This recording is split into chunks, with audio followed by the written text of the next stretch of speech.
Kampanye jarak menengah Ukraina telah meningkat pada tahun 2026.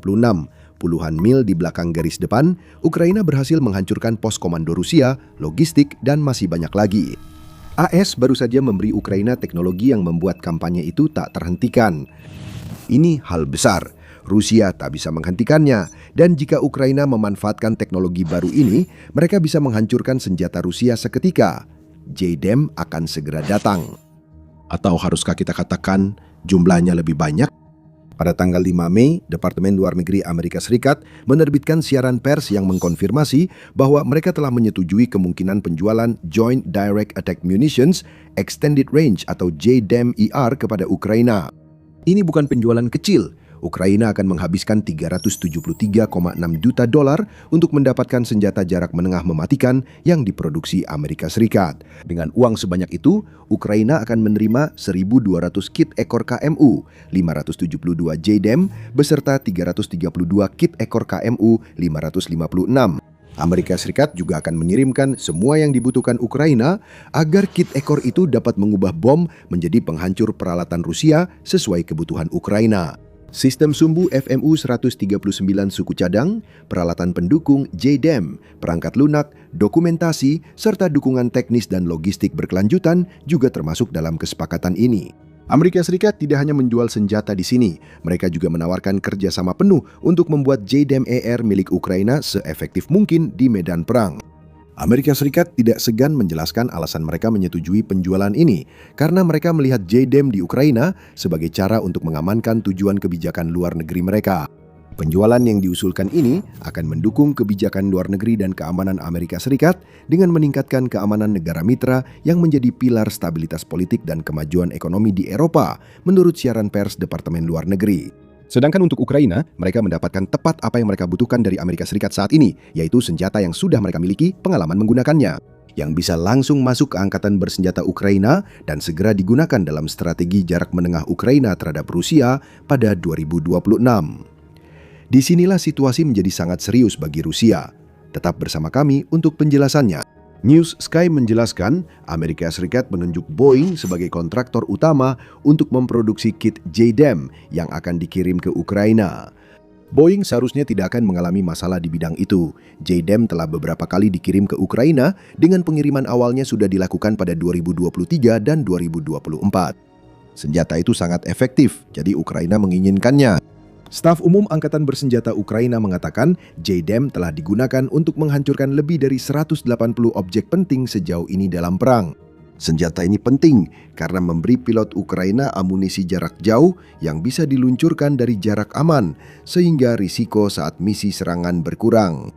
Hanya ada satu catatan kecil, dan kita bisa melihatnya dari bahasa yang digunakan oleh Departemen Luar Negeri. Saat ini Departemen Luar Negeri telah membuat keputusan yang menyetujui kemungkinan penjualan militer ke luar negeri. Itulah kata-kata yang tepat dan kemungkinan memberi ruang bagi Amerika Serikat. Penjualan telah mendapatkan izin, tapi masih menunggu lampu hijau terakhir sebelum benar-benar disetujui. Namun rincian teknis seperti penandatanganan kontrak akhir, pengelolaan produksi, dan pengiriman senjata ke Ukraina masih harus disetujui. Kemungkinan besar tidak ada yang menghalangi lampu hijau terakhir. Amerika Serikat sudah punya kontraktor pilihan dan masalah produksi JDAM serta pengiriman ke Ukraina pernah ditangani, jadi prosesnya sudah siap digunakan. Masih ada beberapa hambatan kecil yang perlu diatasi. Ukraina siap dengan dana begitu hambatan itu selesai. Dan ada banyak alasan mengapa demikian, karena JDAM adalah salah satu senjata barat paling berharga yang dimiliki Ukraina dalam persenjataannya. Ini adalah perlengkapan barat yang membuat senjata lain jadi jauh lebih berbahaya. JDAM adalah kit ekor yang dipasang pada bom tanpa pemandu untuk mengubahnya jadi amunisi presisi berpemandu GPS. Perbedaannya sangat luar biasa.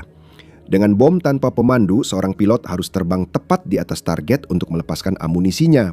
Ini menimbulkan beberapa risiko. Pilot harus mendekat ke target sehingga rentan terhadap tembakan pertahanan udara. Selain itu, alasan kita menyebut bom bodoh dengan sebutan itu adalah karena tidak ada unsur presisi di dalamnya. Satu-satunya strategi hanyalah menjatuhkan bom lalu berharap, dan selalu ada risiko bom meleset sehingga misi gagal. JDAM mengurangi risiko ini. Varian JDAM-ER yang akan diterima Ukraina dilengkapi dengan kit sayap khusus yang memungkinkan pilot melepaskan amunisi mereka dari jarak hingga 40 mil laut dari target, ungkap military.com. Jarak pastinya bisa bervariasi, tergantung pada ketinggian dan kondisi pelepasan. Tetapi intinya adalah pilot dapat melepaskan amunisi dari jarak aman, dan mereka tahu JDAM mereka sangat mungkin mengenai target karena sistem panduan GPS-nya. Presisi seperti itu bukan hanya tambahan di perang modern, tapi kebutuhan. Kebutuhan tersebut mendorong pengembangan JDAM sejak awal. Pada masa operasi Badai Gurun tahun 1991, para pilot Amerika Serikat sangat frustrasi dengan bom-bom yang harus mereka gunakan. Paveway 2 adalah bom andalan selama konflik itu, dan sebenarnya itu bukan senjata yang buruk. Dikembangkan saat Perang Vietnam, Paveway 2 adalah kit yang dipasang di hidung dan ekor bom Mark 80 atau bom bodoh lain agar bom bisa mengikuti jalur laser dari darat atau pesawat. Ini yang terbaik yang bisa dilakukan ASEC di Vietnam. Paveway 2 memberi presisi lebih, membuat serangan lebih efektif daripada bom biasa. Namun ketika operasi Badai Gurun dimulai, Paveway 2 mulai terasa usang. Perangkat ini mahal diproduksi. Panduan laser jadi tidak efektif saat ada badai pasir atau asap yang sering terjadi di Irak. Laser sering terganggu. Bom Paveway 2 sering meleset dari targetnya. Operasi Badai Gurun selesai dan militer Amerika menyadari ada masalah yang harus diatasi. Pilot Angkatan Udara memerlukan kit bom baru yang dapat memandu bom di segala cuaca tanpa biaya melebihi Paveway 2. Konstelasi satelit GPS baru yang mengorbit bumi menawarkan solusi sempurna. Laser ditinggalkan, panduan GPS kini jadi pilihan. Dan tidak butuh waktu lama sebelum AS berhasil membuat prototipe pertama dari apa yang akhirnya menjadi JDAM yang sekarang sedang dikirim ke Ukraina. Selama bertahun-tahun, konsep awal JDAM telah diadaptasi untuk meningkatkan presisi dan memastikan bahwa daya ledak yang lebih besar dapat diarahkan ke posisi musuh. Sistem navigasi inersia atau INS sekarang bekerja berdampingan dengan panduan GPS yang terpasang di dalam kit JDAM. INS menggunakan kombinasi sensor gerak dan rotasi untuk menghitung orientasi, posisi, dan kecepatan objek tempat INS dipasang. Itu memperbaiki penyimpangan yang bisa terjadi pada senjata yang menggunakan GPS untuk panduan. Ini juga berarti JDAM bisa mengenai target meski musuh memakai sistem peperangan elektronik untuk mengacaukan sinyal GPS. JDAM telah teruji dalam pertempuran melebihi banyak senjata barat lain. Setelah kit pertama dikirim pada 1997, JDAM menjalani serangkaian uji coba yang mencakup Amerika Serikat menjatuhkan 450 JDAM. Uji coba menunjukkan kit tersebut membuat bom tanpa pemandu akurat hingga 33 kaki dari target, dan JDAM memiliki keandalan sistem 95%. JDAM juga cukup fleksibel untuk diubah sesuai kebutuhan situasi. Koordinat target dimasukkan ke pesawat pembawa JDAM sebelum lepas landas. Jika situasi lapangan berubah, misal target bernilai tinggi muncul, kru udara bisa mengubah koordinat sebelum senjata dilepaskan.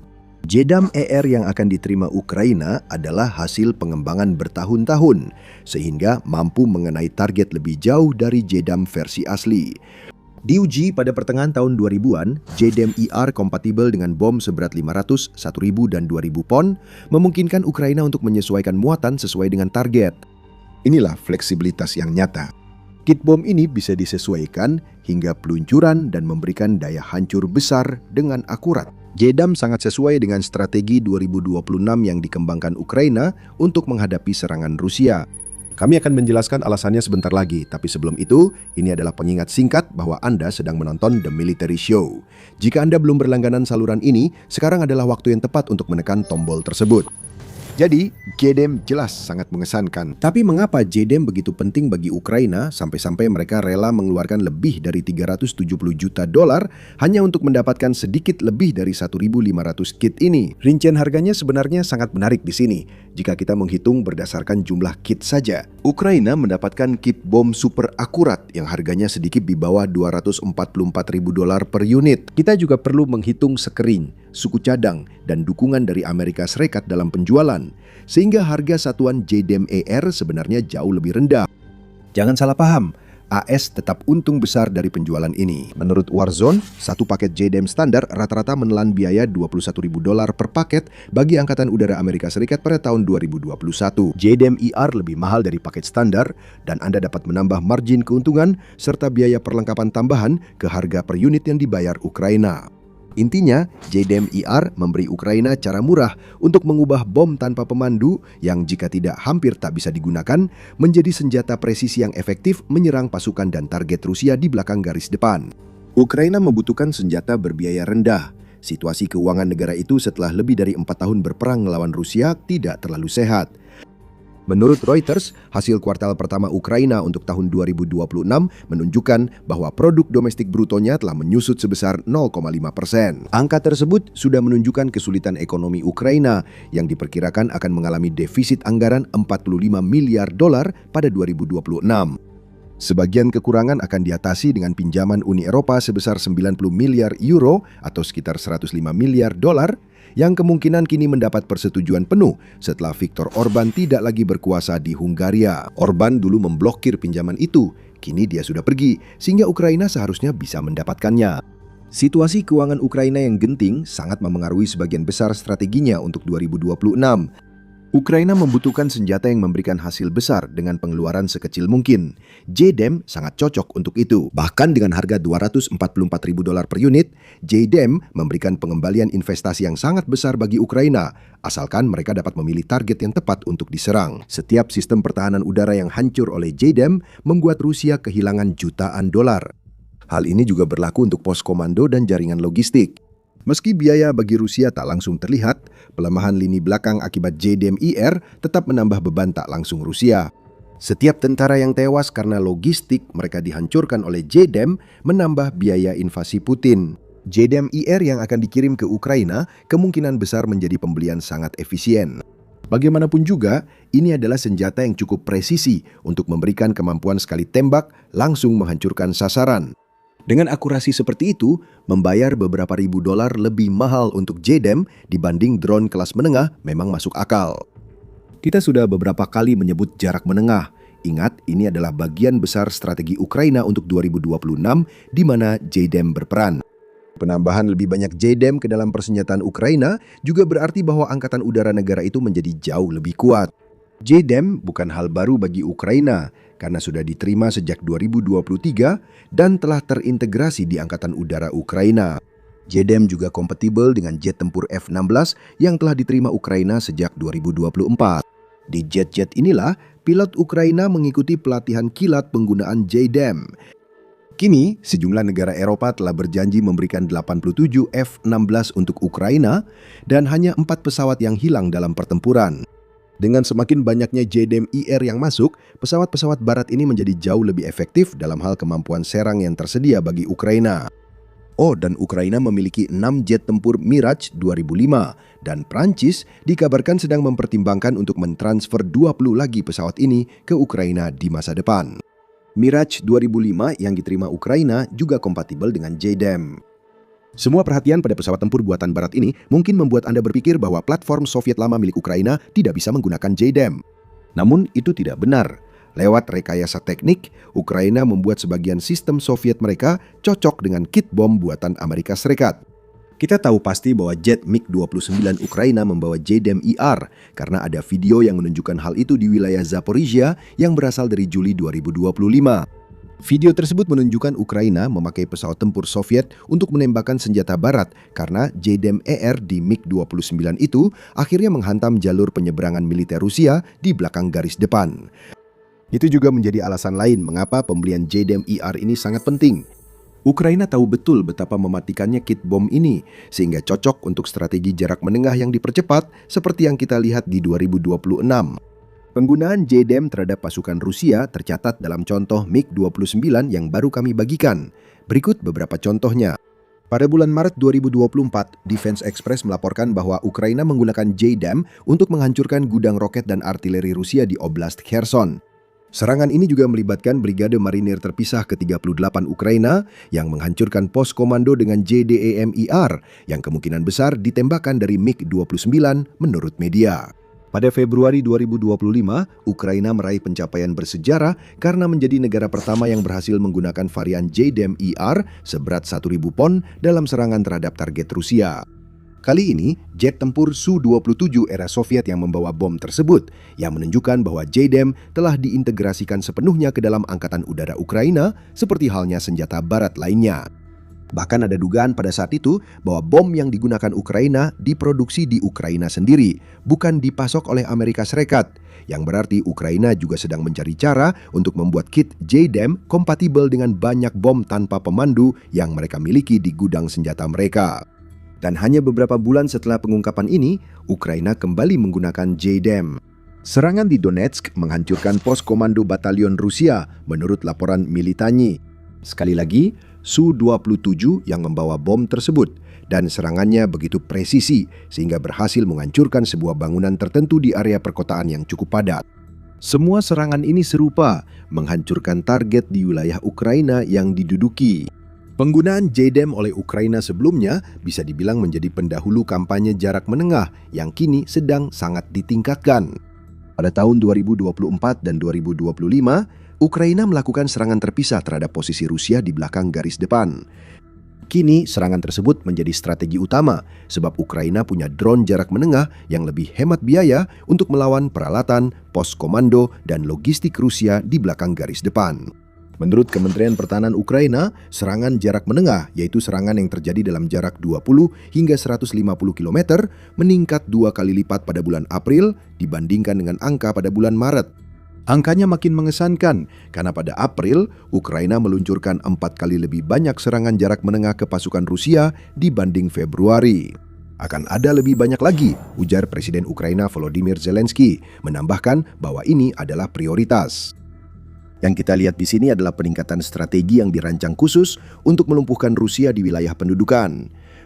Serangan di garis depan melemah karena pendekatan ini, sehingga Ukraina mendapat lebih banyak peluang melakukan serangan balasan dan membebaskan wilayah dari Rusia sepanjang 2026. Sekarang tambahkan JDAM-ER ke dalam persamaan itu. Ketika penjualan mendapat lampu hijau penuh dan lebih dari 1.500 kit JDAM baru masuk ke Ukraina, kekuatan sebenarnya akan terlihat. JDAM dapat membawa ratusan pon ledakan besar dalam jarak sekitar 40 hingga 50 mil. Drone jarak menengah akan menyerang target Rusia yang lebih jauh di belakang. Kedatangan lebih banyak JDAM berarti kampanye jarak menengah yang sudah berlapis menjadi semakin efektif. Ukraina tahu apa yang dilakukannya saat meminta membeli JDAM dari Amerika Serikat. Negara itu tahu apa yang telah disiapkannya untuk area belakang dekat Rusia pada 2026. Ukraina berharap semua syarat segera dipenuhi agar JDAM Amerika bisa masuk tepat waktu dan digunakan untuk melumpuhkan serangan musim semi dan musim panas Rusia. Namun, bukan hanya karena memperkuat pertahanannya yang membuat JDAM penting bagi Ukraina. Ukraina melancarkan serangan besar ke Rusia setelah pembebasan wilayah. Saat serangan musim semi Putin gagal, Ukraina mulai unggul di medan perang. Anda bisa lihat caranya di video kami. Jika Anda suka video ini, jangan lupa berlangganan The Military Show agar tetap mengikuti liputan kami tentang sistem senjata terbaru yang dikirim ke Ukraina. Terima kasih telah menonton.